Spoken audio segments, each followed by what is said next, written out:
Halo teman-teman, perkenalkan nama saya Sinta Ari Milanisti, mahasiswa semester 1 dari Universitas Sains Al-Quran. Di sini kita akan belajar tentang metode pembelajaran dalam pendidikan Islam. Mari kita bahas bersama-sama.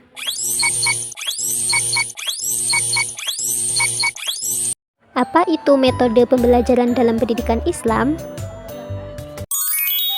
Pengertian metode pembelajaran dalam pendidikan Islam yaitu cara atau strategi yang dilakukan pendidik dalam menyampaikan materi pembelajaran dan cara atau sistem yang digunakan dalam proses belajar mengajar untuk menanamkan ilmu, nilai, dan akhlak berdasarkan prinsip-prinsip Islam. Selanjutnya yaitu tujuan metode pembelajaran dalam pendidikan Islam. 1. Meningkatkan efektivitas pembelajaran. 2. Membangun hubungan positif antara guru dan peserta didik. 3. Menanamkan nilai dan akhlak Islam. 4. Mendorong peserta didik menjadi pembelajar aktif. Dan yang kelima, menyesuaikan pembelajaran dengan kondisi peserta didik. Adapun fungsi metode pembelajaran dalam pendidikan Islam: 1. Sebagai pedoman bagi guru. 2. Sebagai alat komunikasi pendidikan. 3. Sebagai sarana pembentukan karakter. Dan yang keempat, sebagai jembatan antara teori dan praktik.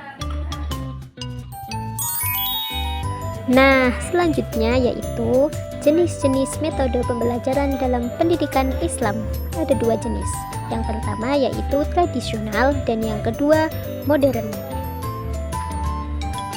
Seperti apa ya metode-metodenya?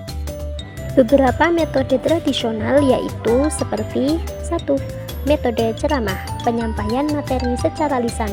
2. Metode tanya jawab, mengajukan pertanyaan kepada peserta didik dan sebaliknya. 3. Metode diskusi, untuk membahas suatu topik pelajaran melalui percakapan dan tukar-menukar antar peserta didik dengan guru. 4. Metode keteladanan, memberikan contoh nyata kepada peserta didik dalam kehidupan sehari-hari. 5. Yaitu metode pembiasaan, kebiasaan positif yang dilakukan secara berulang-ulang. 6. Metode tulisan, menyebarkan informasi pada anak didik melalui tulisan, diktat atau brosur. 7. Metode praktik, mengajarkan keterampilan dalam kegiatan yang membutuhkan praktik langsung.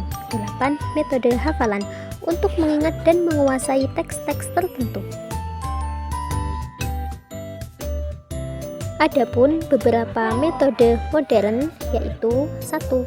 Active learning atau pembelajaran aktif, metode yang membuat siswa terlibat langsung diskusi, tanya jawab, studi kasus hingga belajar agama tidak hanya mendengar tetapi juga berpikir kritis. 2. Problem based learning atau PBL, belajar dimulai dari masalah nyata, siswa diajak untuk mencari solusi terhadap masalah tersebut. Contohnya yaitu masalah moral, sosial, ataupun ibadah. 3. Yaitu Project Based Learning atau PJBL, siswa mengerjakan proyek nyata seperti membuat video dakwah, poster akhlak, atau laporan kajian ayat atau hadis, melatih kreativitas dan kerjasama. Yang keempat, Blend Learning, menggabungkan pembelajaran tatap muka dengan teknologi seperti e-learning, aplikasi Al-Quran, dan video kajian. Hal ini membuat belajar lebih fleksibel. Nah, adapun kesimpulan dari materi yang telah saya paparkan yaitu metode pembelajaran Islam penting untuk membentuk generasi berakhlak dan berilmu. Guru berperan sebagai pembimbing spiritual dan akademik. Keberhasilan pembelajaran tergantung pada sinergi antara guru, siswa, metode, dan juga lingkungan. Oke teman-teman, sampai di sini dulu ya pembelajaran kita hari ini. Semoga materi ini bermanfaat dan mudah dipahami. Sampai berjumpa di pertemuan berikutnya. See you next time.